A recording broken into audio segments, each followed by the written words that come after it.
Oh, look, I'm all by myself. I'm not singing this time. Oh, there we go. Just needed a second or two. That's all. I had a whole screen of me, and I'm like, no, I'm not singing. I'm not singing that. Ladies and gentlemen, thank you for joining us. I am your host, Stephen Ahola. And look, Natalie is already with us, and she is peppered with questions. All right, Natalie, we're going to get to your questions in a second. We're just trying to get the caffeine to kick in. A little slap in the face here. How about you? You got your caffeine, sir? There you go. Oh, see, you're one up on me. I could never do those. I actually did give it a good go, though. I was at a casino, and I was feeling a little sheepish, and I wanted to be alert. And I saw this guy across the table, and he ordered a Red Bull and vodka. Oh, okay. Yeah, I wasn't so bold, but I said, I'll try one of those Red Bulls. Suddenly, I'm like,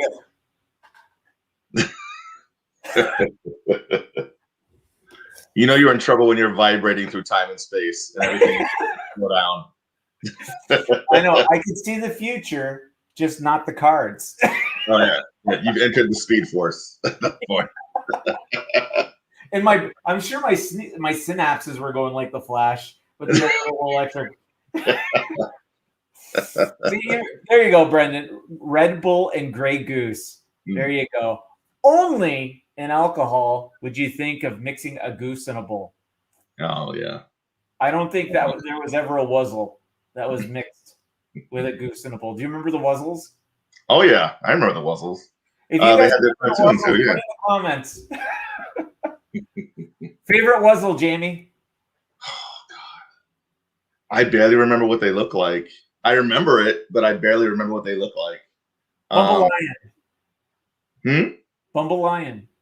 Yeah, okay, I remember him. Yeah, he had the two little antennas. Yeah. And he had the stripes across his chest, and he had tiny wings or something, right? Yeah. Okay, I remember him. Yeah, that's probably the one I remember best.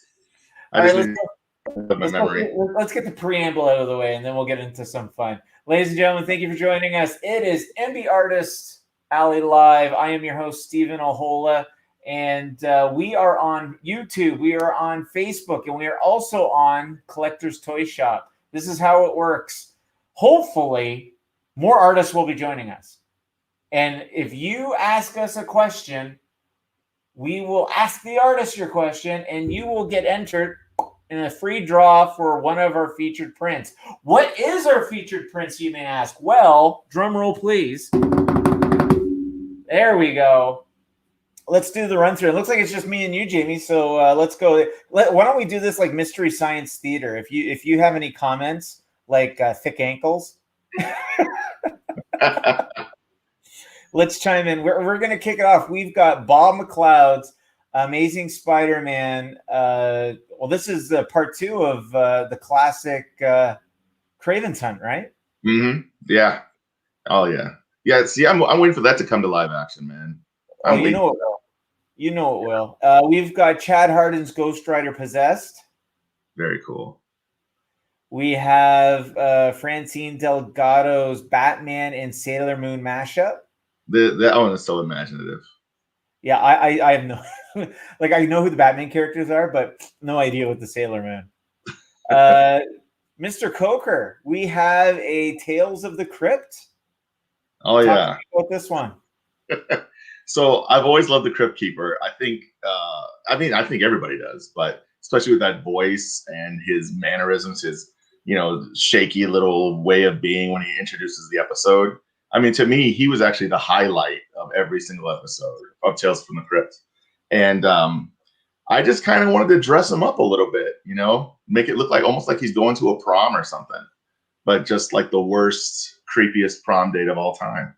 That's pretty much what was going through my head when I made it. I love the just the butcher. Yeah, the butcher. We're gonna tell you a story of horror. See, there's something you'll never see: a horror movie narrated to you by Thurston Howell III. And for you, people, that is the millionaire from Gilligan's Island who talks all the time. Hello, lovey. Hello, lovey. Jamie, Marianne or Ginger? Oh my gosh. Oh.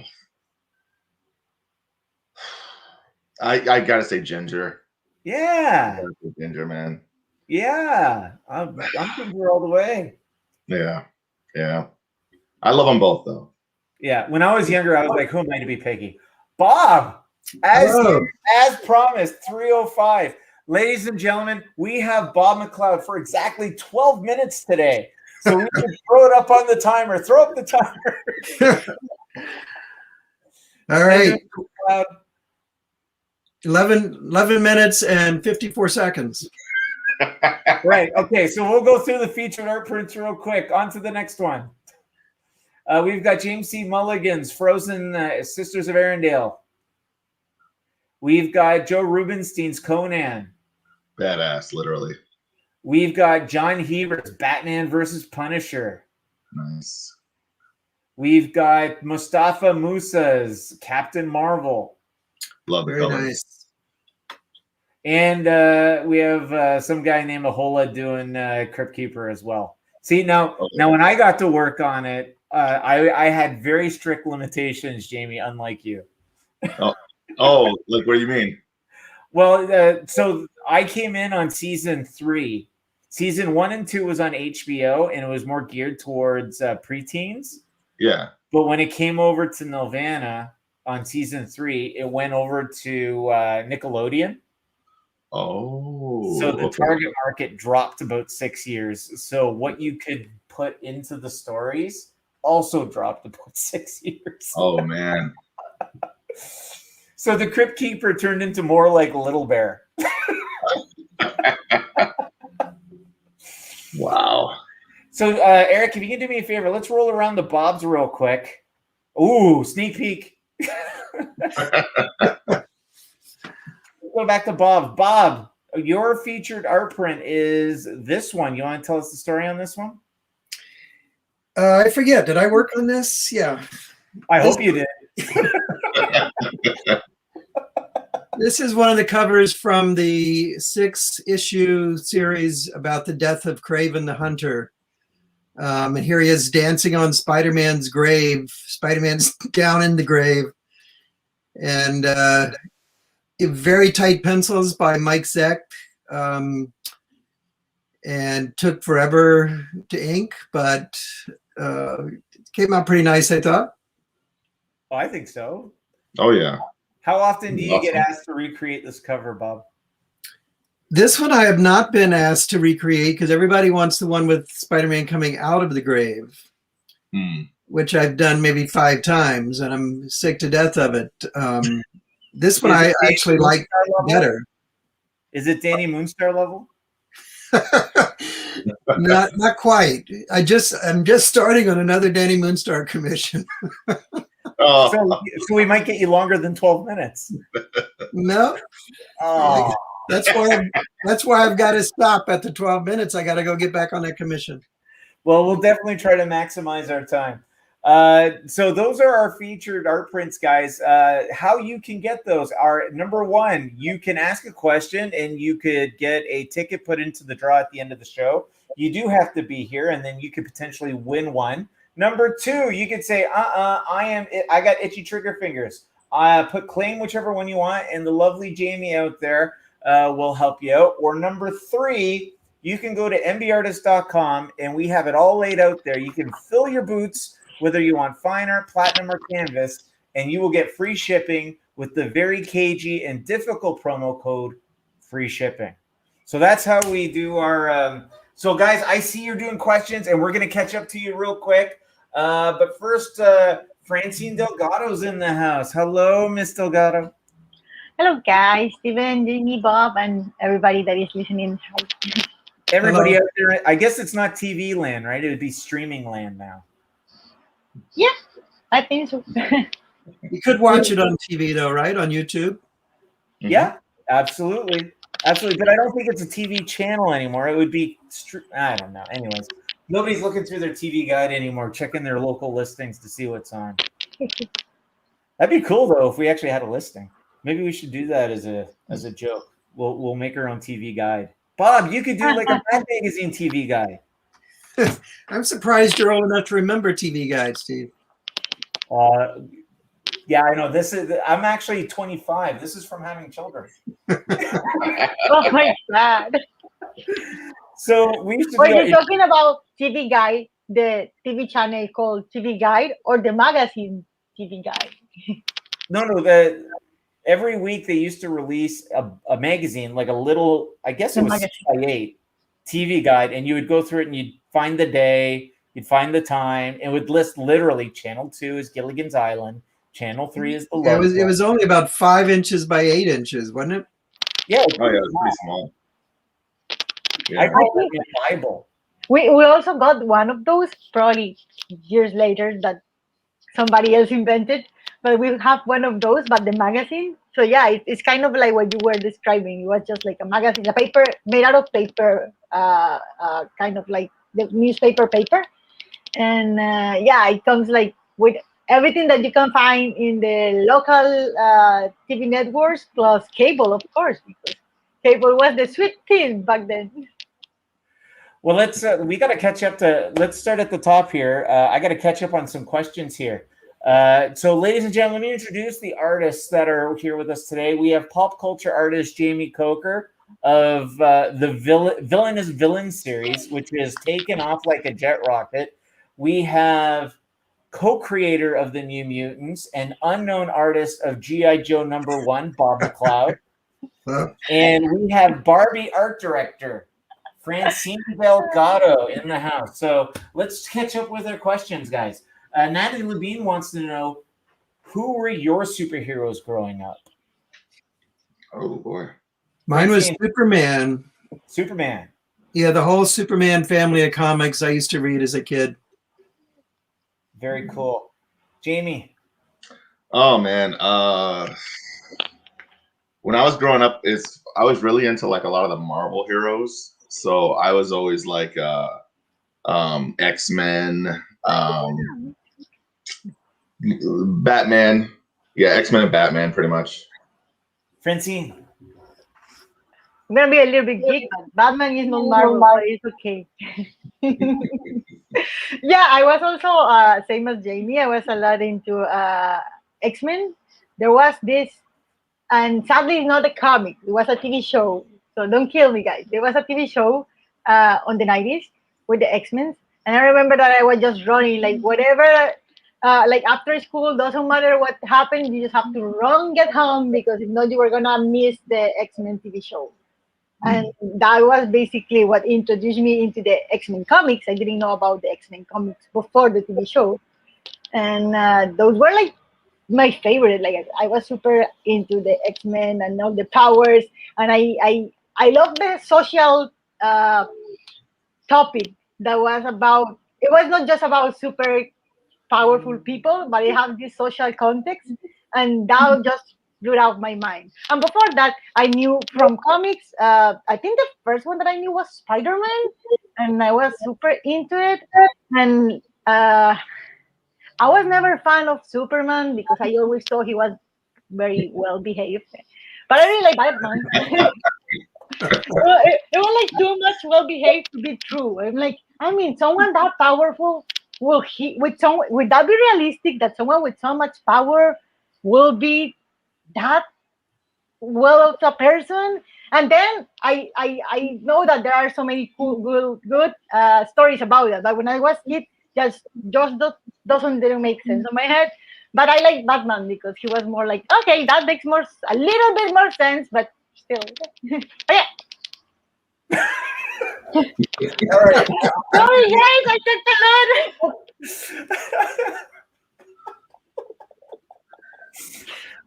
Francine, you don't wind it down. We're just going to lop the head off right there. Conversation over. For me, I'm going to round it out. I'm going to say, for me, I identified growing up with the X-Men. I thought I was the misfit in the group. But I also, Mustafa is chiming in. I guess he said he's going to be a little late, but he says Francine is a fan of the Bad Boys. Oh, speaking of Bad Boys. Mr. Joe. Please call me Mr. Joe. That's why you're I'm a fan of Joe, because he's a bad boy. Right, Joe? Thank you. Yeah, for sure. What's new? Let's play a theme song. Bad boys, what you gonna do? No? I'm obviously Martin, right? Yeah. Does that make Bob Will Smith? In his dream. No. Yeah. No. Edward, no. What scintillating topic are we on today? Well, we just got kick-started. We asked our first question. And Bob, I know you're on a timeline. How much time do we have with you today? We've got 2 minutes. So there you go. Joe, did you want to take any parting shots? I leave my easy work for my secretary. Oh, very good. All right, Bob, you know what? This is what we're going to do. We've got Bob for 2 minutes. So, Bob, we're going to do rapid fire questions. Natalie, that was a great question. We're going to drop you a ticket. And what I'm going to do, guys, is since we have Bob for 2 minutes, we're going to do rapid fire questions. Can I make believe I have something important to get to also? Well, what are you working on there that's so important? I'm working on it right here in front of you guys. Here, I'm doing this thing for you. Look at that. Oh, Great. Nice. Look at that. That All takes right. Forever. This part's pretty good. Let's give him the wiser clap. So, Joe, why the choice of using gouache for that? instead of what? Oil? Yeah. It's so small. It would have been a real pain in the ass and all that drying. And I correct so quickly, and God knows it needs a lot of correction.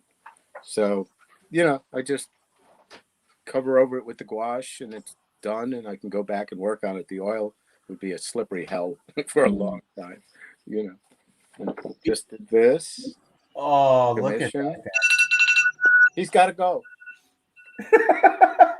That's my alarm. Yeah. oh my God, with a Are timer. you going to present your alarm, Bob? Yeah, okay. All right, Bob. Well, I give got to me- go work on this commission. All right, Don't all you right. work and talk at the same Give me time? 2 minutes, Bob. We're going to do rapid fire with Bob. All right, Mustafa, we're going to get you in a second. Bob is trying to get the hell out of Dodge here. So we're just going to do we're going to just do a quick rapid fire. Okay, Bob, 2 minutes. We're going to do it like a game show, okay? So All you got put 2 minutes on the clock. Here we go. Natalie wants to know, is there a character you never get tired of drawing? Bob's tired. Bob's really tired. I've drawn most of the major characters so many times. I can't think of one that I haven't gotten tired of drawing, honestly. So everybody. All right, guys. So, yeah, he's tired of everyone. He's tired of Lay it. down. Well, that's why he's leaving us. All right, number 3. Who is a complex or complicated character to draw? It's the costumes that are complex and complicated, not the characters for the most part. There's some who's the Spider-Man villain with all the little things coming off of him? Carnage. I don't like drawing Carnage. There you go. Are there any comic book series you are reading or following? No. I quit reading comics, when, about 15 years ago, mainly for time reasons. I didn't have that much reading time, and in my reading time, I like to read novels. If you're stuck on an island, here's your okay. If you're stuck on an island, what album are you stuck with that keeps you motivated and wanting to live? His family album. My son's album. There you go. Oh, that was an amazing answer. Yeah, For a my second son there, has I a thought you were couple going to say. For a Very second, few people know that Bob's son is Marilyn Manson. No, he gave us the name of his song the other day, and he's not Marilyn Manson. Sorry. Or maybe another of his songs, but not. Wallace P. John wants to know, what's your favorite superhero to draw? Mine? Maybe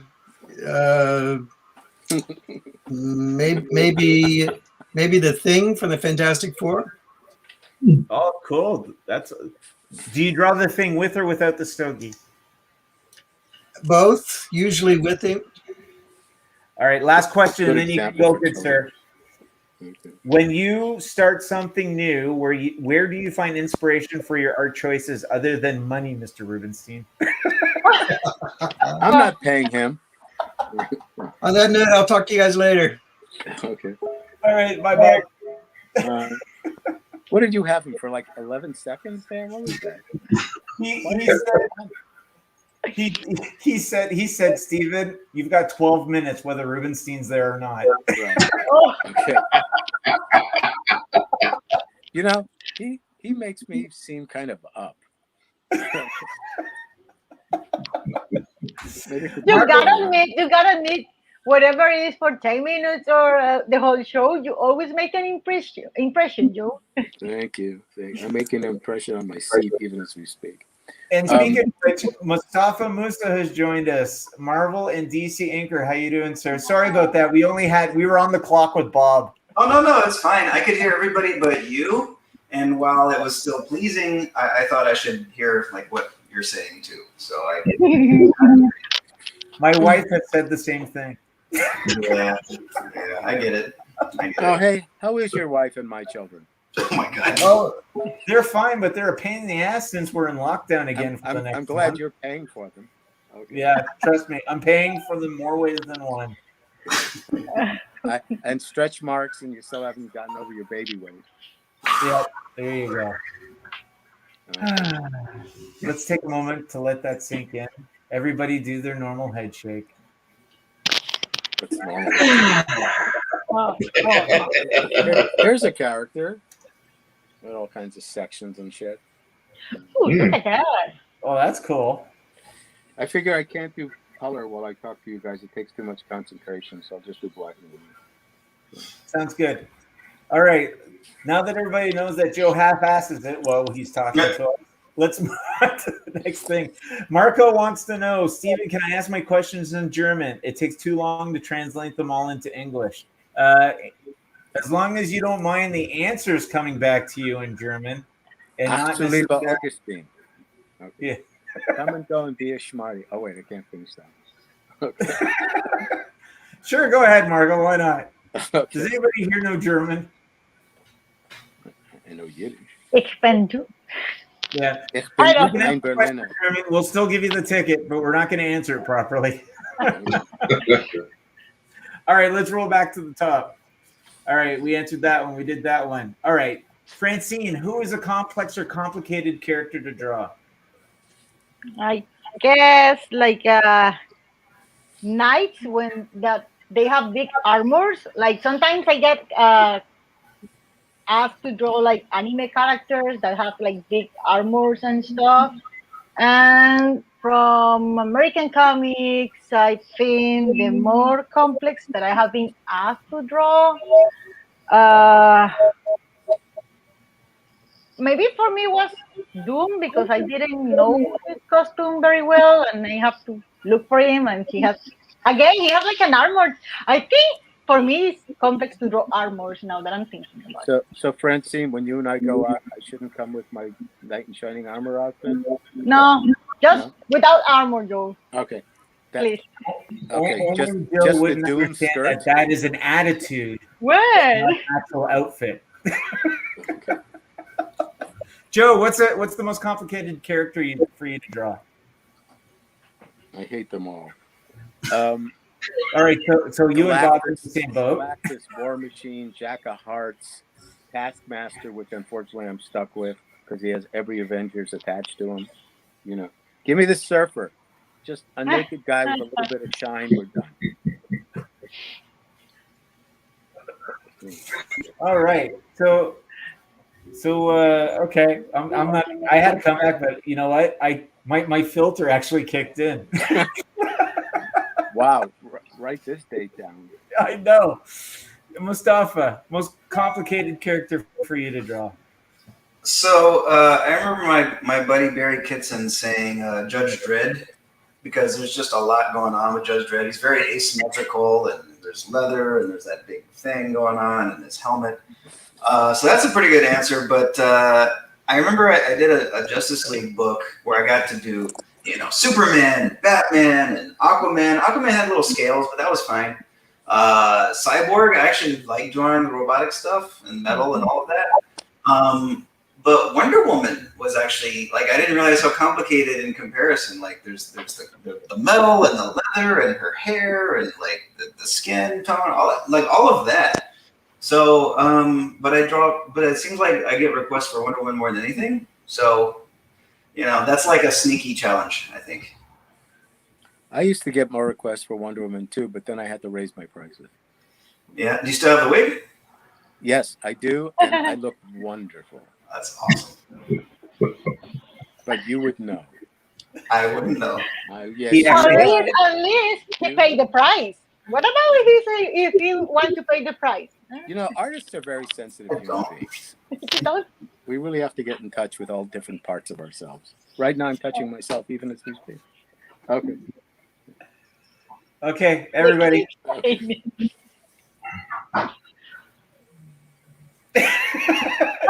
that's the face. I think that's the face that Steven was referring before. Right? Francine, if you weren't here, we could really let it loose. Hey, it's not my fault. You just speak your mind. I have my ears covered. Have you guys seen the latest thing where they have Zemo 1 hour doing the white man dance? So we should get Eric to do that here. We'll call it the Rubenstein disapproval. Did you say disapproval? No, approval, Joe. Approval. All right, Jamie. Let's see. Hardest character to draw. It's strange and weird. It's not so much the difficulty in like the composition of the character or anything, but I would say mentally, I just have a thing about drawing Batman. It's like there's just something about drawing him that's like it's like an extra level of like pressure or something. I don't know what it is. But it's almost like that's why I don't draw him. I like next to it all. It's like you've never done a Batman book? There's just something about him. It's like a mental thing. Book? What now? You've never done a Batman book? No. Or Superman? No. Okay. Jamie does monsters. No, look, the first time you do Superman or Batman, it's terrifying because now it's real. Now it's comic books. Now it's those guys, and I know a lot of people who freeze up the first time they have to do somebody like that. I think that maybe the first Superman I ever did was over Kurt Swan, and that's the Superman artist, and that was a lot of pressure. You want to freeze up? What? Did you freeze up? Well, I did the best I could, but it was Kurt Swan, and he's really difficult. Actually, Julie Schwartz, the legendary curmudgeon and editor, who kind of invented fandom, so gave all of us money in our pockets. Julie was the editor on Superman, and I was supposed to do this 3 1/4 page framing sequence over Kurt Swan, and I had a question, and I walked into Julie. I said, "How do you want me to handle this?" He said, and Julie spoke like, "Oh yeah, they gave you this shit to do?" And I went, "All right, fine." So I walked back to the person who gave me the job, and I said, "Why are you giving me this job if Julie doesn't like me?" He said, "He asked for you." That's the kind of guy Julie was, right? But on the other hand, it was 3 1/4 pages. So I went to voucher it. I asked him, "How do I voucher the 1/4 page?" He says, "What? You're going to charge me for a 1/4 page?" And as I started to walk out of the office, I thought, why am I giving a multi-million-dollar corporation a break? And did, unfortunately. But yeah, so Julie was like, he didn't want you to know his softer side. But he was, one of those lovable guys, like a porcupine. It sounds lovable. Yes. Yeah. He would have loved you. I'll love him back. For me, it was the Beast. When I got the opportunity to work at Disney, drawing the Beast once wasn't a challenge. Making him move with all the intricate pieces that he had in his design, that was a challenge. And it always took 3 times as long as any other character. All right. Thanks for the question. So we're going to drop you. And I know, guys, we did a little bit of a run and gun there with Bob. So everybody there who I did questions, you guys got tickets. So don't you worry if we skip around a little bit today. Chris Collier wants to know, Do you always do a limited number of prints? How many different prints do you take to a convention? So, Chris, here at MBartist, we have 3 levels. We have fine art, we have platinum, and we have canvas.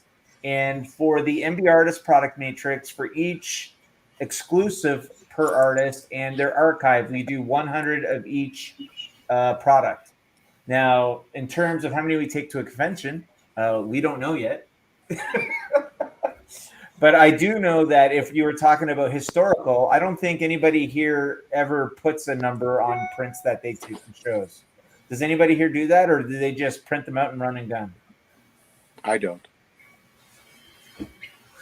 Yeah. No, I wouldn't want to limit it. Okay. There you go, Chris.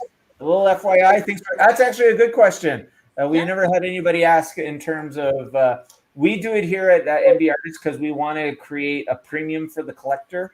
And also, as that 100 disappears and it gets sold out, we want to give the artist the opportunity to do a version 2, which Jamie, like for example, Jamie's villains, which are going off the charts.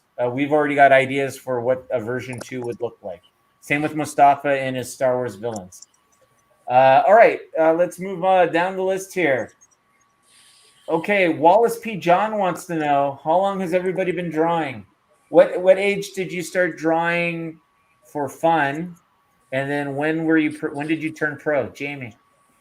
For fun, gosh, I was a toddler.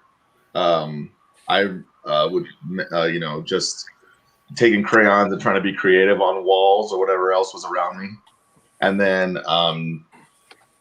doing it more as a occupation. 2019 was the first full year. Yeah. Francine. Well, I have been going like up and out of the drawing. Like I started when I was a kid, like everybody else here. I imagine, when you were a kid, you were always drawing. And then I took a break, and then I started drawing again in high school. And then I said breaks here and there. But I started drawing like seriously, nonstop, like every day for work and everything since 2014. Mustafa. Yeah, since I was 5, I was just doodling stuff and Transformers, Ninja Turtles, things like that, and tried to make a career out of it right out of high school. So I was selling books to classmates at 12, but I don't know if that's considered professional. I made like $27. Hey, all right. But 18, I guess. 17, not really getting paid, and then 18 officially. Joe. I was a toddler like Jamie, but I actually wear the same size still, so it's hard to keep track. Okay, everybody. I was 5 years old when I picked up the crayons and tried to draw my own comic books. And 11 when I started to go to the art flea. 13 when I became a studio assistant. 15 when I became Dick Giordano's assistant. And 17 when I started to freelance. Wow. Oh my God. That's so cool. Who needs mathematics? I've gotten checks from you. Apparently you don't. All right, Joe, you get one. Okay.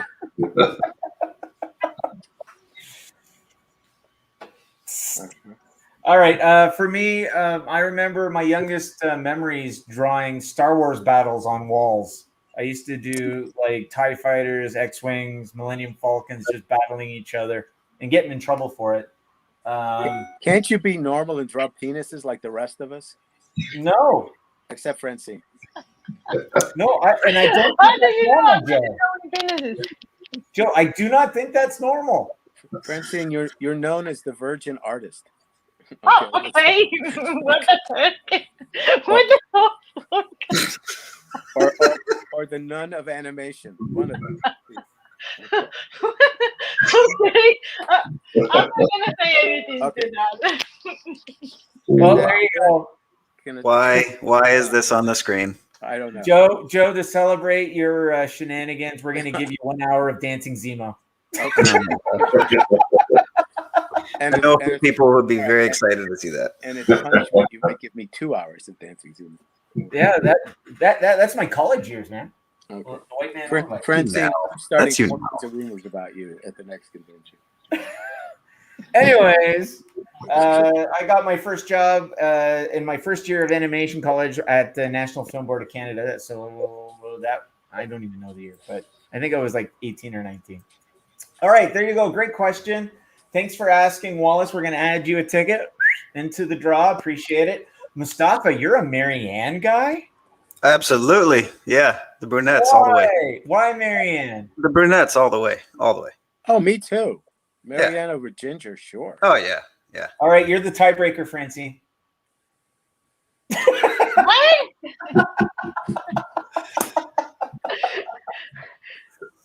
The question was Okay, Marianne. I won them all.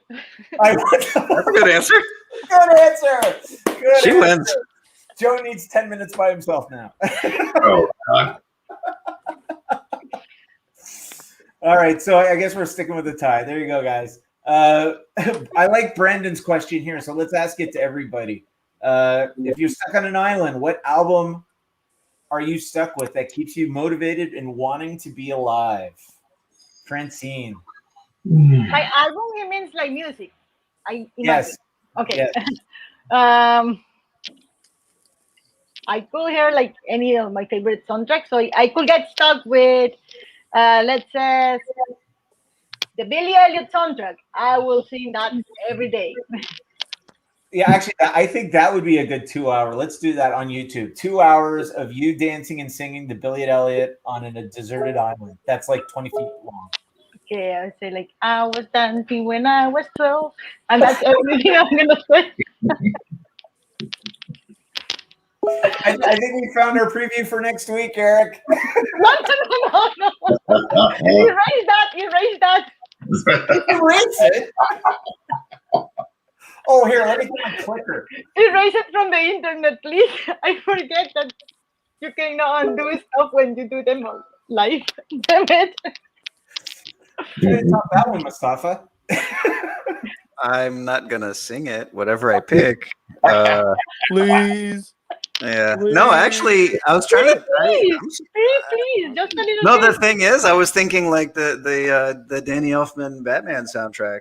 Like I don't even listen to it that much, but yeah, I'll wake up to that every day. Sure, but there's no. I can't sing that. Sorry. Oh my No, God. but I can envision you running on the sand, pulling your T-shirt over your face, and just saying the nothing. I'm Batman. Yeah, I mean, I do that now without it. We so. get T-shirts too. Well, I'm figuring that when he got stranded, he had a shirt on. Yeah. Maybe it got washed off. Maybe the crabs ate it. Oh my Are Lord. you saying that Mustafa got crabs? That's what I'm saying. Yeah. All right. That's why he's With a teacher. lovely butter sauce. Good night, everybody. This is what happens when you're in lockdown. Things go a little bit left. Too bad Mr. McLeod's not here to keep us in check. No, Bob's answer. No. Jamie, album. Stevie Wonder, the Definitive Collection. That'd be my choice. There you go. And for me, I'm going to be greedy. I'm going to take two. Oh, it also means you have to listen to Bat Dance. No, that's different. I'm talking about the Danny Elfman soundtrack. I'm not talking about the original soundtrack. Yeah. I mean, that's still good. I'll still listen to it. Oh, That's that's two different soundtracks. right away. Yeah, that's Prince. No. I dig Prince. Yeah, throw it on there. Eric, Mustafa's like, Yeah, absolutely.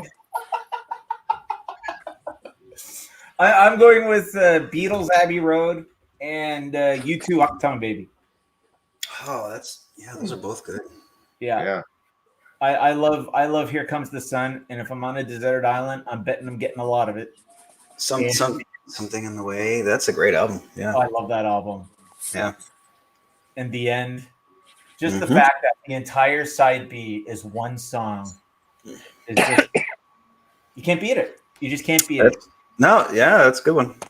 Pink Floyd came close. but it didn't have the same tone and upbeat originality like Abbey Road did. It wasn't as fun. Yeah, it was very somber, right? Yeah. Of course, it's the only way I can get through Wizard of Oz, or is that that's Dark Side of the Moon? That's Dark Side of the Moon. All right, but Joe, we didn't ask you. What album are you stuck on Desert Island with?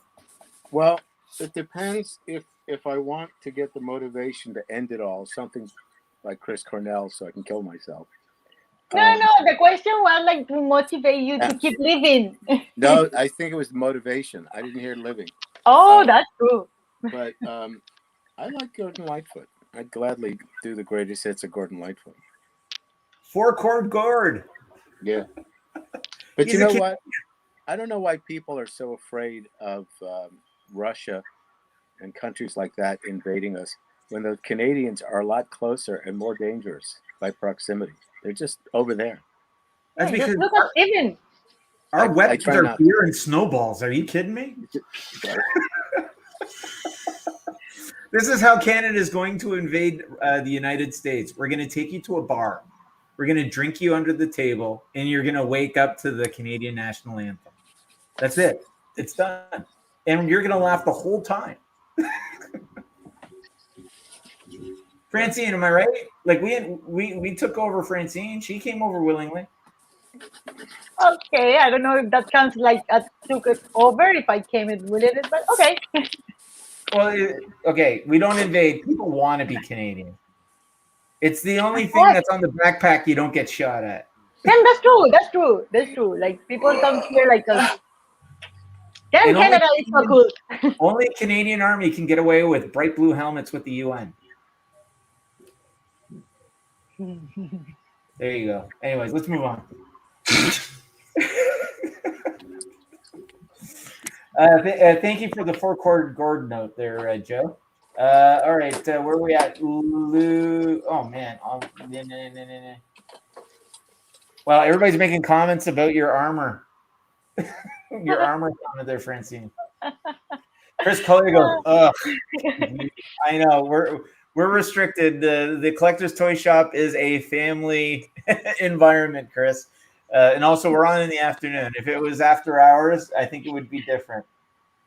Marco wants to know, Joe, you were showing that awesome Star Wars piece. Do you have a favorite Star Wars character that you like to draw?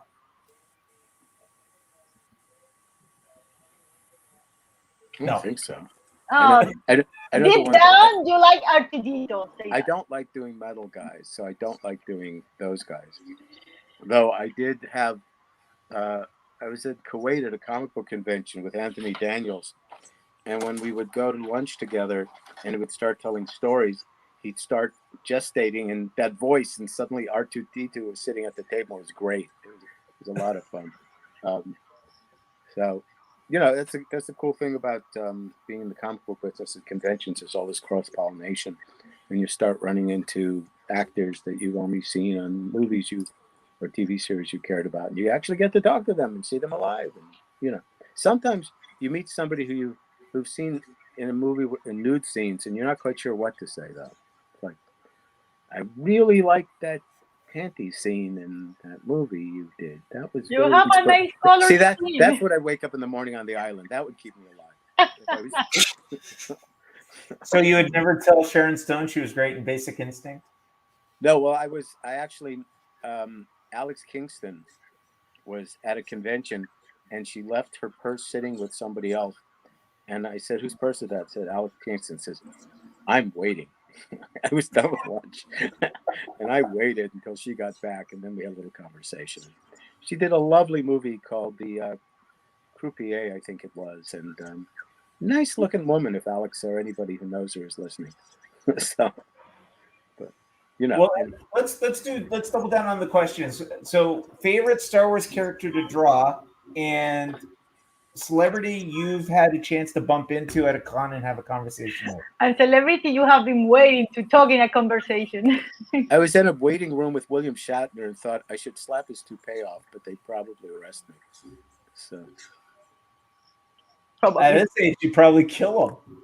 Yeah. I was actually at a table with Carrie Elways, and his father was a very, very fine portrait painter. And we were talking about that. And I said, you should come to a costume parade dressed as either the Dread Pirate Roberts or Daredevil from the first season of the Netflix show, which is exactly the same costume. It is, isn't it? Yes. Except no eye Are holes. you in black? Yeah, black with the thing around, Yeah. That was Daredevil. Just no eye holes. Right. Who you calling an eye? Francine, favorite Star Wars character to draw? You just did some pieces. Ahsoka. Ahsoka. Yeah, Jamie. she's my favorite Star Wars character, and my favorite Jedi is Obi-Wan. Obi-Wan. Jamie, favorite Star Wars character? Maul. I not just because of how he looks in drawing him, but also like when they filled in his story on like Rebels and everything like that. I mean, yeah, by far Maul. Damn, Anakin. I actually just finished a Darth Maul. I got a show later. I like metal and armor, so I like any of the Mandalorians. So like Boba Fett with the crusty armor, or Mando where he's all shiny. I like that stuff. I can relate to it. I like drawing robots, and they look like robots. So I'm with Jamie. The Darth Maul character is just fun to draw because you have it. Darth Vader is way too geometrical. Where He's horrible. Maul, you've got all those anchor points with the tattoos to help you out, and you could still integrate that cool double-edged lightsaber. So, do we know if Darth Vader's headpiece was patterned after anything? Because it seemed so original at the time. it was patterned after Seven Samurai, Samurai of Seven, something like that. Yeah, Seven Samurai. Seven Samurai. Thank you. Well, that's the movie that's the basis for the Magnificent Seven. Yes. Mm-hmm. Yes. Because I didn't realize that Leia's little crescent pieces on the side of her head were based on Mexican women freedom fighters during the Revolution. Yep. And originally, all the for Star Wars specifically, all the dogfights were used from World War II dogfights, and they basically rotoscoped it shot for shot with models. Yeah, well, that makes sense for sure. It was very cool. All right, so that's a good segue question. Thank you. I forget who asked the Star Wars question. Marco, you get a ticket into the draw. Guys, guess what? We're launching Series 5. Series 5, which is our Star Wars theme, which is going to be shipping. It's going to be pre-sale for everybody by the end of the week. We're giving resellers the first chance to take a crack at them. So let's throw up what we've got so far. Let's zoom in a little bit on the front there. Thank you. Oh, maybe a little too much. Let's start with the Golden Age tribute. I felt like Wayne's World there. Close up. Ooh, a little too close. All right, so our Golden Age tribute for Series 5 is going to be Famous Funnies Buck Rogers, which inspired Star Wars. And we've got covers from 6 artists. We've got one from Mr. Joe Rubenstein. We've got one from Jamie Coker. We're just going to scan across. We got one from Chad Hardin, John Hebert, Bob McLeod, and, of course, Francine Delgado. So, guys, what you're seeing there is some of them are still in production. But here's the cool thing that we're doing. This is the first month where we're going to have variant covers. So not only are we going to have the trade dress, but we're going to have a 1 in 25 virgin variant, a 1 in 25 sketch cover, and then a 1 in 50 blank. So if you want to get one of our artists to do a commission for you, ippity boppity boo, there's your chance right there. So that's our Golden Age tribute. So now let's go to our exclusives. So our exclusives is Bob McLeod is Lando Calrissian, Bad Deal. Check out this one, guys. Chad Hardin, Boba Fett Gunslinger. It's in the process of getting colored, but check this one out. Francine, tell us the story on this one. Women of the Force. So basically, I want to reproduce a classic Star Wars poster, but just women on it. Like, forget about all the dudes there, and like everything is a female character there. And I was trying to go only for Force user characters, except probably some of the because there's like a stormtrooper over there. But I need some other bad guys to fight it. But Yeah, most of them are the Force users. and you don't just focus on one trilogy. You bounce around. Like you've got some characters from Clone Wars. You've got some characters from the new comic book series. I even have characters from video games because I want to have like a bunch of like a lot of Star Wars things that I seen that I like and characters that I felt like, oh, this is a cool character, and I read the story. So yeah, in that one, there is like a lady Sith called Dark Talon. Talon, I don't know how to pronounce it, but it's kind of like a Dark Maul female version. I know it's super cool, and yeah, I can't wait to see this in color, guys. It's going to be yeah, I fantastic. have like that here. Oh, look, there it is, guys. And guys, some of the It's in the process. available. I'm also doing like a copic version now with some like tone paper and other stuff. And Yeah, Francine, will that original be available for sale after we launch the art prints? I'm taking that as a yes. The head Oh shaking. yeah. Sorry. We do have an audio only crowd too, Francine. All right. Oh, look, we've got the next villains, Darth Vader. What's the story here, Jamie? I love this piece. We had fun doing this one. Oh yeah. Well, again, it's all about destroying the toys. So Obi-Wan was gonna get it this time, and he deserves it. He does not. He deserves it. Vader is like pretty much the penultimate movie bad guy. I mean, I think you could ask anyone in the world who's a best movie villain, and Darth Vader would probably be near the top of the list. So I knew that he was going to be the one. But basically just wanted to go for full rage and, getting back at his mentor / best friend / brother in a very offbeat kind of way, using the Force to melt that old Kenner toy. A lot of fun to do. So here's a question for you. Is the original still available? The original is gone. It was gone before I even finished coloring the piece. And that was pretty cool. We actually showed on this show 3 or 4 weeks ago the rough sketch, and somebody who was watching this stream DM'd me immediately after the show and say, "Is the original available?" and scooped it up just like that. So you don't have to live at Jamie's house to get it first? No. Hey, Jamie, next would you do Hans Gruber, please? Oh, that'd be cool. And then you can do the Joker, and you can ease up on Batman, little steps. All right, let's go to the next one. We've got James C. Mulligan. So James is starting his series.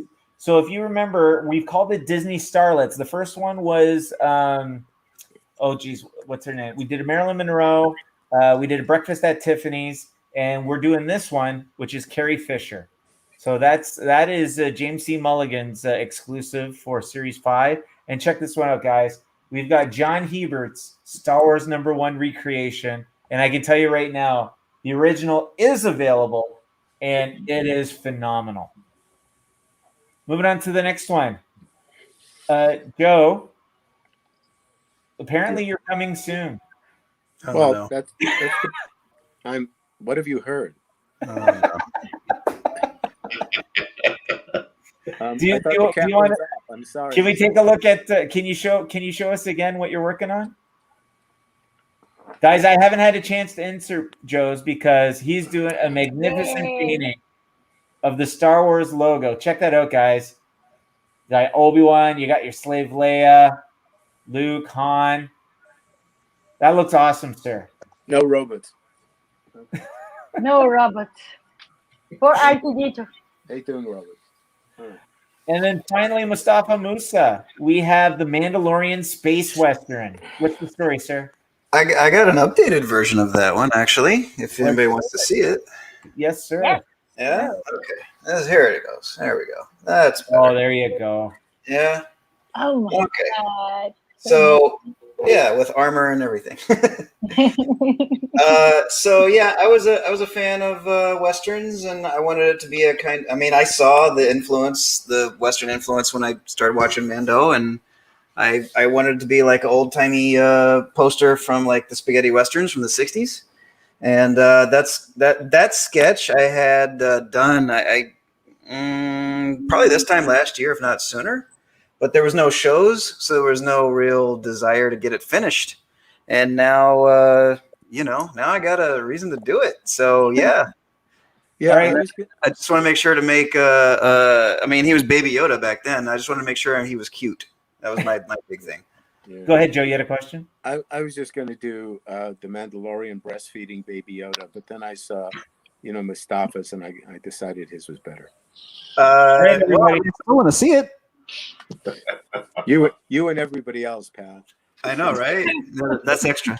I have another bonus Star Wars image if you guys want to see it. Oh, we're gonna get to it. Don't show it yet. Oh, fine. But here there is a question. No, not yet, not yet. Don't ruin the surprise there. Question, Mustafa, is the original going to be available of The Mandalorian? How about I just say heck yeah? Heck yeah. So guys, I can tell you right now, we've got 1, 2, 3, 4, if Joe makes it so, originals of the Series 5 Star Wars, which will be coming out for pre-sale this week on MBartist.com, and also will be shipping for May the 4th be with you.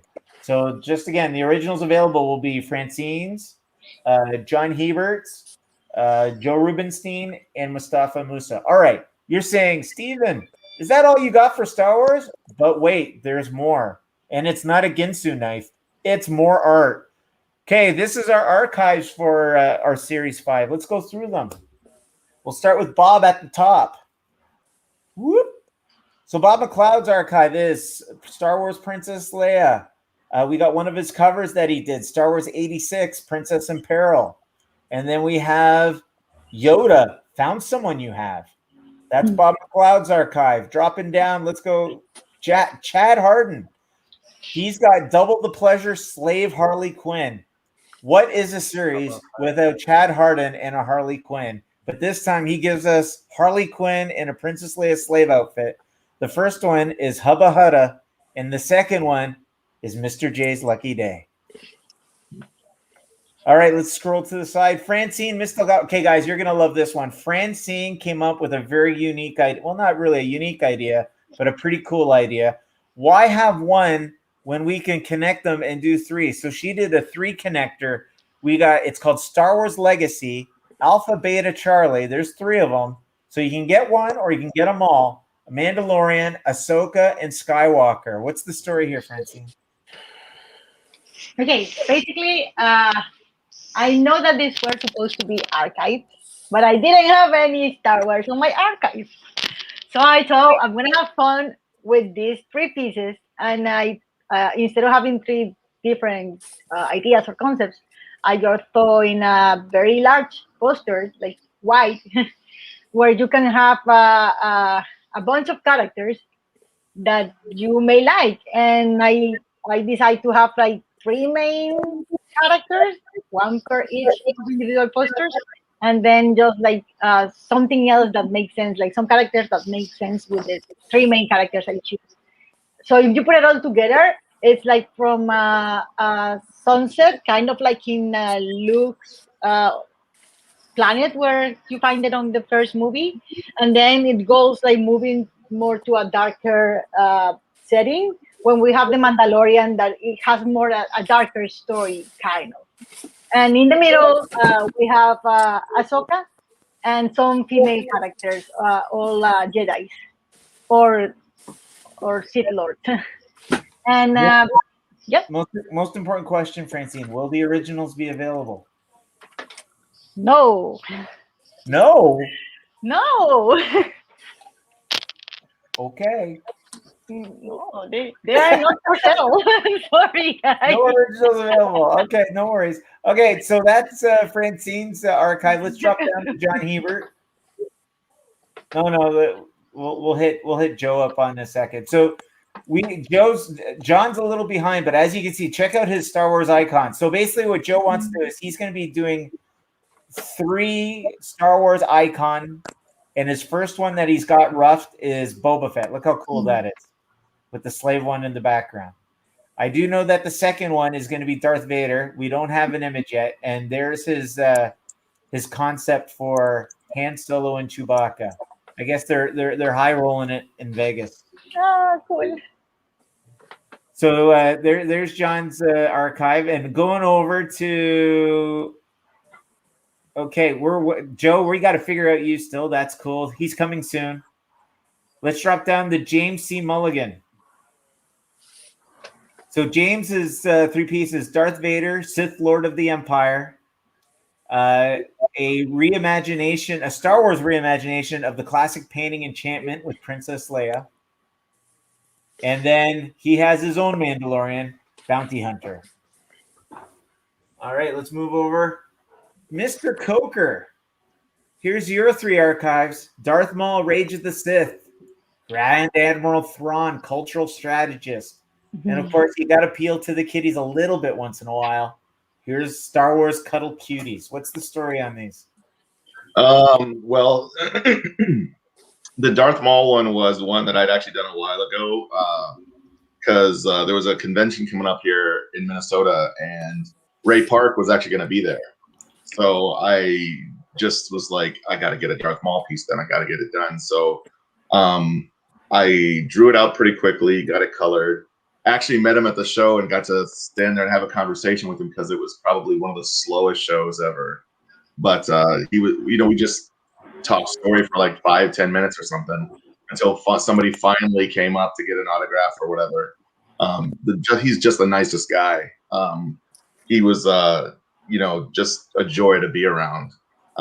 So that one was one that I actually looked back on finally and actually have it on the wall behind me autographed. He gave the autograph to me for free, which was cool. The Grand Admiral Thrawn one is, Thrawn is a badass. Let's be honest. He's a guy that doesn't even need to engage you in combat to defeat you. He can outthink you, and that's what makes him so dangerous. I like those characters that don't necessarily have to engage in fisticuffs to get things done, but could if they had to. And Grand Admiral Thrawn is a prime example of that. He was amazing on Rebels. And when he premieres on Ahsoka's new show or Mandalorian, he's going to be awesome on there too. The Cuddle Cuties, the Star Wars Cuties, that one was, I just wanted to do a bunch of like the cute and cuddly and adorable guys from the Star Wars lore, everything from the Lothcats to R2-D2 to the Jawas. Even though it has been pointed out to me, though, that the Jawas without those robes are pretty disgusting looking. They are cute with the robes on. So I had to make sure I got that in there. And then Babu Frick, I love that little guy from the last movie. He was probably, to me, one of the most memorable things about it. But yeah, I just want to get all those awesome guys in there. Jamie, I think it gives us all really hope that you could be so interested in Star Wars and still get laid. Oh, thank you. I didn't know the two go hand in hand, but that's great. That's great. How is the lovely Trisha? Oh, she's great. She's great. Joe, should let you know that Jamie has been off the market for at least 2 decades. I got that. I know. I remember. And then he got the Star Wars, so I guess it doesn't count. All right. Out of curiosity, did you ever read Heir to the Empire, the first appearance of Grand Admiral Thrawn? No, I did not. It's been suggested to me several times. I just haven't gotten around to it. I really haven't. If you ever get a chance, because Grand Admiral Thrawn is the brainchild of Timothy Zahn. Mm-hmm. And the way he writes it in that novel just hasn't been replicated yet. And the fact that he had these pet creatures that were force stampers, and they were all over his Star Destroyer. And I thought that was the coolest thing. So whenever Luke Skywalker would try to engage him, he wouldn't have. He would just be some dude with a lightsaber. So it's very cool. If you ever get a chance, I recommend it to anybody. Heir to the Empire. Very cool novel. All right, so let's. Jamie, also important. Are there originals available for these three? Yes, originals available for all three. Awesome. So there you go, guys. And go ahead, Joe. I have a story that only marginally relates to what we were talking about earlier. But what the hell? I'll tell it anyway. We got time to kill. I was on a flight to San Francisco, and I had to connect to a flight to Oakland. And the plane was running late, and I was terrified that I wasn't going to make it. And I was going to jump up, and I was going to push past everybody, and I was going to get out of that plane. And as we landed, Stevie Wonder got up with a bodyguard and went, I think I'll wait. Wow. Wow. There you go. Like it wasn't the fact that it was a blind person. It was the fact that he had a bodyguard. That's right. So Joe's priorities are straight. All right, let's go down to Mustafa. All right, now you can do your big reveal. We've got small Sith wielder. All right, let's see. So we got a Darth Maul finished in time for this May the 4th event here. If you guys want to see it. Yeah, let's give you a full screen. There we go. That's it. Very cool. And who do you have in mind to color that? I'm sorry? Who do you have in mind to color it? I got a few guys in mind, but I don't have anybody picked yet, so we can talk about it. Color. But you do have someone picked out for your exclusive, right? For the Mando? Yeah. Yeah, I do. And her name. Why don't you color your own work? Digital. I don't like digital. Traditional. If I'm doing like tones, then that's fine. But if it's going to be digital colors, I leave that to the professionals for that stuff. Okay. So we've got Star Wars, Ahsoka, Leia, and Rey, and then we have Star Wars Force Unleashed. So we've got the Darth Maul. Is the Darth Maul original going to be available, Mustafa? Absolutely. Yeah. Do you still have the Ahsoka, Leia, and Rey? No, that one got sold. So what works out is anybody who's interested in originals, usually I'm doing shows like every week and I sell, originals at the shows. So if you want an original, make sure to jump on it because, I'm starting to load up on shows in the next few months. All right, guys. So if you see any originals here that you want, DM me and we'll hook you up. And looks like we have John Hebert has joined us. Mr. Hebert, how are you today? I'm good. Aloha. Oops. You missed the question, John. When did you lose your virginity and how was it? Oh, boy. Jail, and they tell me it was great. All right, everybody. Ready? Francine? Okay.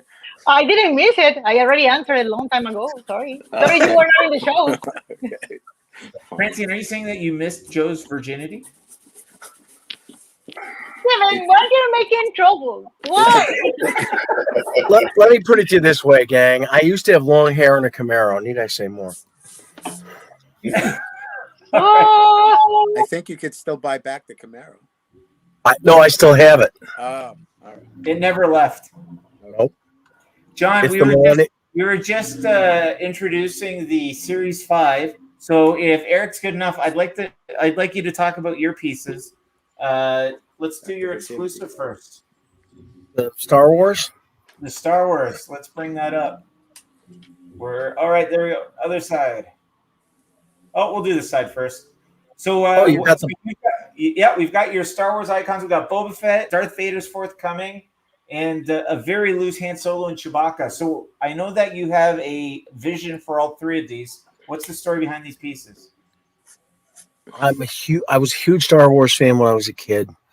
Just loved it. Drove everybody crazy with the fact that I hated the fact that the second movie was left hanging for 4 years. Yep. Huge Han Solo fan, Boba Fett, cool character, Slave One, Millennium Falcon, all that.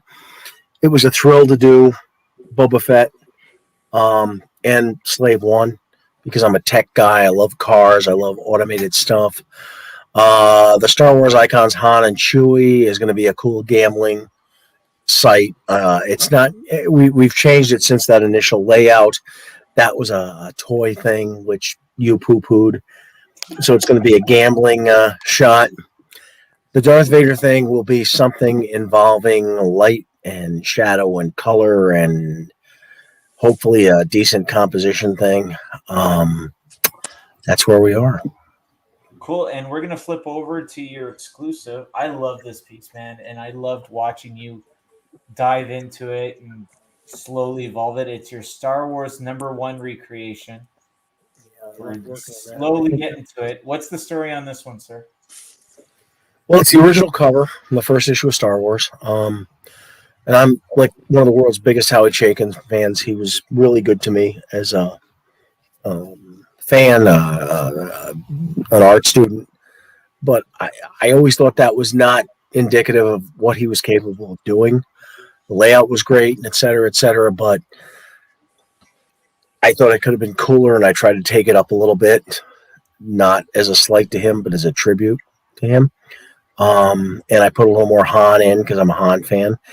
And I put their legs in because there really weren't legs in the piece originally. And I threw a few Easter eggs in the back. I could never understand why such an iconic cover didn't have the Millennium Falcon in it, which needs to be in it because it's a character. Let's face it. It's outlived a lot of the other characters in the movie franchise. And there may be a couple other Easter eggs there too, Darth Vader's TIE Fighter and Slave One, but it was just a lot of fun to draw. Suddenly I was, 14 or 15 again, only with a driver's license and, several felonies, but that's beside the point. And a mortgage. Mortgage. Yeah. Okay, guys. So those are our Star Wars pieces. They will be available for pre-order on MBartist.com for the end of the week. If you are a reseller and you have your own local comic book shop, toy shop, or a place that you would like to carry our product, we have a resellers program. Please DM me and we can send you our reseller sheets with our full catalog, and you will get first crack at pre-ordering the Star Wars Series 5 catalog. All right, guys, that's great stuff, and I'm excited to see how this is received. I can tell you, we do know we've already gotten pre-orders. Our gallery in Germany, they bought 110 prints already on pre-order, and some of it was based on just roughs. So it's very exciting to see how the rest of the world embraces what we've done here, and we'll be able to chat it up as it goes along. All right, we got to catch up with some questions here as someone's electric screwdriver goes off. All right, see, I had a question here and it kind of got away on me. Sorry about it. Brandon Halpin asks, which comic strip did you look forward to in a newspaper, if any? John, when you were younger, did you have a newspaper strip that you looked forward to reading? John? Was that for me? Okay. Actually, when I was in 7th or 8th grade, I used to look forward to looking at my biology teacher's copy of the New York Daily News or the Post, one of them, and it had the Star Wars strip in when Al Williamson was drawing it. I just thought that stuff was just gorgeous. The characters looked like they were supposed to look like. They looked like the actors. It seemed to be in the right universe, but yet he still had some of that Frazetta look to it. I looked forward to that a lot. It was entertaining. It was well written. It was Archie Goodwin, for God's sake. Very cool. Mustafa? Calvin and Hobbes. Right. The storytelling in that is unsurpassed when it comes to comic strips and newspapers. Nothing touches it. I love the snowman ones. Those are the best. Jamie? Calvin and Hobbes would have been my top answer, but I remember when I was really young, I really looked forward to Garfield. I read a lot of the Garfield comic strip. Francine? We didn't have Calvin and Hobbes here, but as I mentioned before, Garfield, we did have that one, and it was super fun. And as a kid, it just cracked me up. What did? What? Joe didn't hear your selection. What cracked you up? Garfield. Joe? We didn't get the newspaper, and I was too stupid to pay any attention. And in retrospect, I should have been paying attention to On Stage, which was fantastically gorgeous. And of course, Prince Valiant. And also George Evans was ghosting Terry and the Pirates for George Wonder for a long time. But because it wasn't superheroes, I was too dumb to appreciate them. Cool. And I'm with Mustafa and Jamie. I'm in the Calvin and Hobbes and Garfield camp. I hate Mondays and I love bottomless lasagnas. Did you see that comic strip where Bill Waterston guessed for like 3 or 4 dailies, where it was not publicized till after the fact that he was drawing a character in a comic strip where somebody was complaining that they were bad artists? You have any idea what I'm talking about? No. All right. He just came out of retirement to draw this thing for a friend, but then didn't publicize it until after the fact. I'll get you a link. Cool. All right. I'm catching up here, guys. Sorry, I was a little behind there. Andre Montaro says, hello and greetings from sunny Costa Rica. Hello, Andres. We got sun too. Don't be too, you know. Brendan has another question. Is there an original that was really hard to part with? Mustafa, do you have an original that you wish you kept? Yeah, I have a ton. The originals that I always remember that I wish I kept were the ones where I put a crazy price on it because I was like, well, this is very special to me. I did this when I was 20. I was very proud of it. And I put some high price and they're like, okay, yeah, I'll take it. And I was like, oh, man, I could have asked for more. Yeah. So those. Don't you hate it when that happens? Yeah. I mean, every time. Yeah. John. There was a piece, I don't know how many of you remember this, but John Byrne wrote a 3 or 4 part Batman run in the late 80s, early 90s, where it started off with a Batman being found dead, hung on the wall of an alley, and it turned out all the people that had taught him, somebody had found out who he was, and they were killing the guys who taught him all the individual skills, fighting poisonous snakes, fingerprints, etc., and was starting to kill those people one at a time and planting them in a Batman suit. And Zach had gotten me the script for it. And again, Byrne wrote it. Aparo drew it, DeCarlo inked it. And I had done it as a tryout before it came out and almost got work from it. And the splash page with the cops finding a Batman hanging on the wall with mountain climbers' pinions through his wrists and legs, not unlike the crucifixion.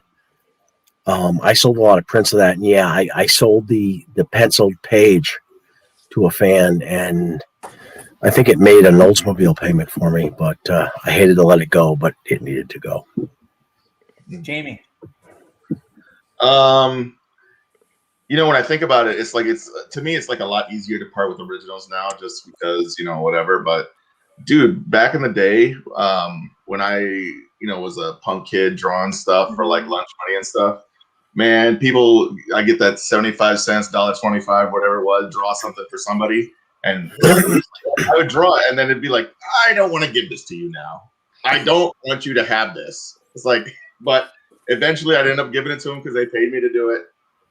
That took, strangely enough, those are really the only instances that I remember that I had an issue getting up the artwork. Now it's just like, I just feel like, I'm going to draw something better eventually, so I don't get too attached. But man, those elementary school and middle school days were brutal.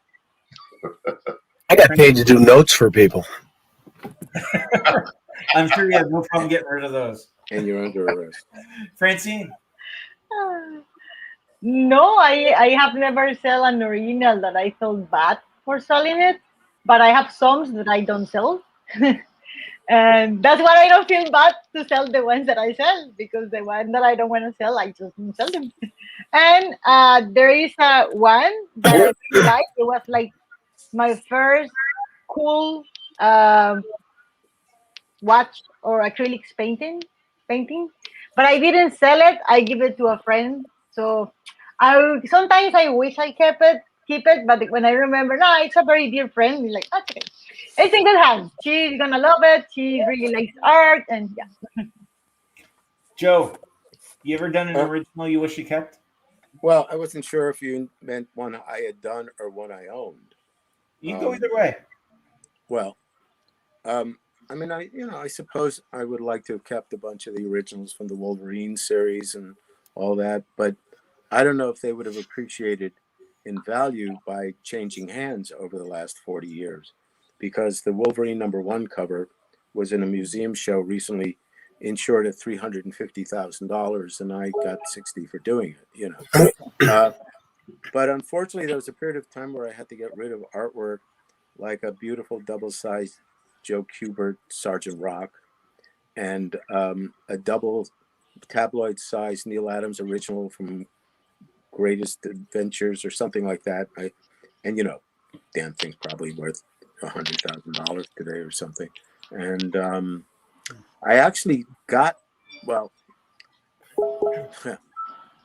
Robert Ripley's Believe It or Not, which you may or may not have heard of. Hal Foster, there was a flat, wide African drum, and it's sort of only about 6 inches deep, but pretty round and large. And Mr. Hal Foster, he painted an American Indian's head on it. And his son was my art teacher, and he gave it to me when he retired. And I gave it, foolishly, to Neil Adams. And that's why he invited me to his home for dinner, which is when I asked if I could be his assistant, which I guess got my career rolling. So I still regret it, but I guess it led to good things. But yeah, I'd like Neil to leave it to me in the will, and I'd like to him to leave it to me as soon as possible. So before we sign off, I have a question to ask you later. Go ahead. You want to ask me later, or you want to ask them? Let's do it later. Let's let the folks do what they gotta do. Okay, cool. Well, I think you just saw Luke Holbrook say, "Can't wait to get my hands on that Star Wars #1 recreation." Chaykin's not very proud of that work either, but you probably know that. Oh, the Star Wars #1? Well, the whole thing. He sort of bemoans the fact that they made such a big deal about it when he didn't really work very hard on it. Because what was it? It was some unknown throwaway. They didn't know what it was going to be. Yeah, The same with the deal. It was the same deal with when they didn't realize what a merchandising, juggernaut it was going to be. So they were selling those envelopes where you could claim the toys when they came out. And if you have the envelope now, that you never used to reclaim the toys, that's worth a fortune. It was one of those things that just slipped through, but it was still Howie Chaykin. And even, I'll tell you what, I'll take bad Howie Chaykin over good most people. When I saw the movie, it's like sometimes you run into somebody who can't believe that you saw the movie in the movie theater. Right. The movie, because, hey, this is a good movie. Go see the movie at the Ziegfeld in New York. And I remember seeing the bar sequence. Mm-hmm. Wow, wouldn't this make a great movie, a comic book adaptation by Jim Starlin? Wow, yeah. Yeah, and then I went, oh, Chaykin already did it. But you know what I loved? You know what I really loved when they did the third adaptation, and there were a handful of pages by Dave Stevens. You're fading away. When they did the adaptation of the third movie, Return of the Jedi, and there were a handful of pages that Dave Stevens did, it was like, holy shit, even over the Al Williamson stuff. I'm sorry, pardon my French. Holy mackerel, Dave Stevens does Star Wars, and they look like the guys, yet they're cool. Oh my God. Oh, sure. I love that. I love Dave Stevens. All right, guys, we're going to ask a couple quick questions, and then we're going to do the draw because we're running out of time. Real quick, Luke wants to know, are there any shows you guys are looking forward to this year? Any that I get to do. Everyone Francine's at. Well, I'm gonna be in one that is online. Sorry, I'm not gonna be physical there, but my first one is gonna be next month. I think is from May 14 to the next week, and it's Toronto Comics and Art Festival, TICAF. So as soon as I have more information, I'll let you know. Everything's gonna be online, but they just putting together this online shop. You can get there and buy some of my prints. that you can buy here too.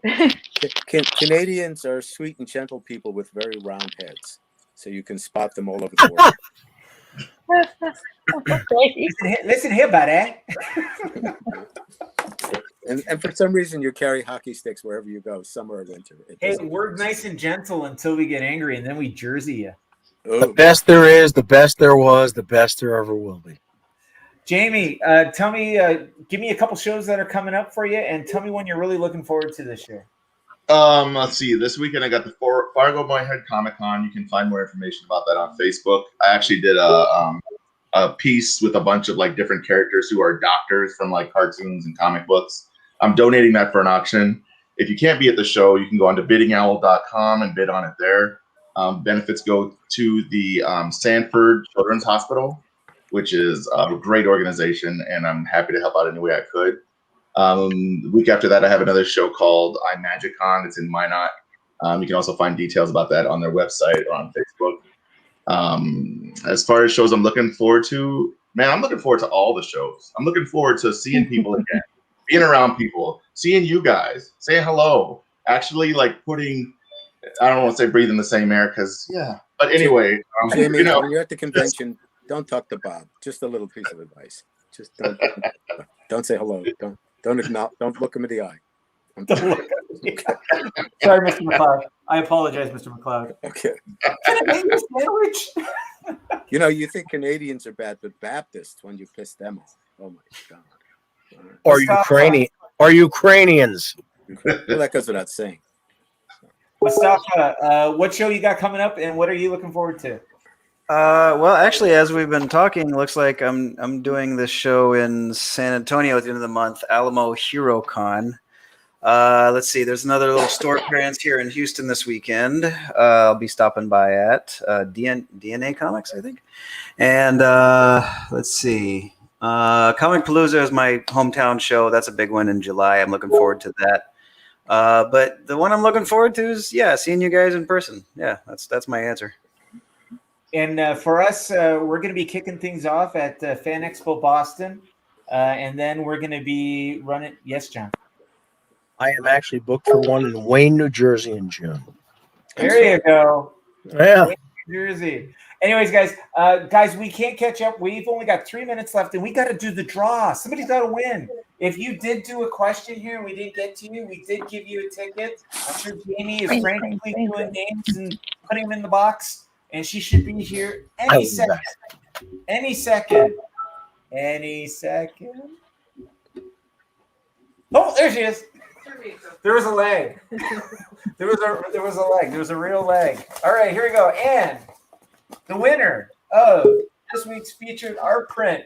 Oh. What?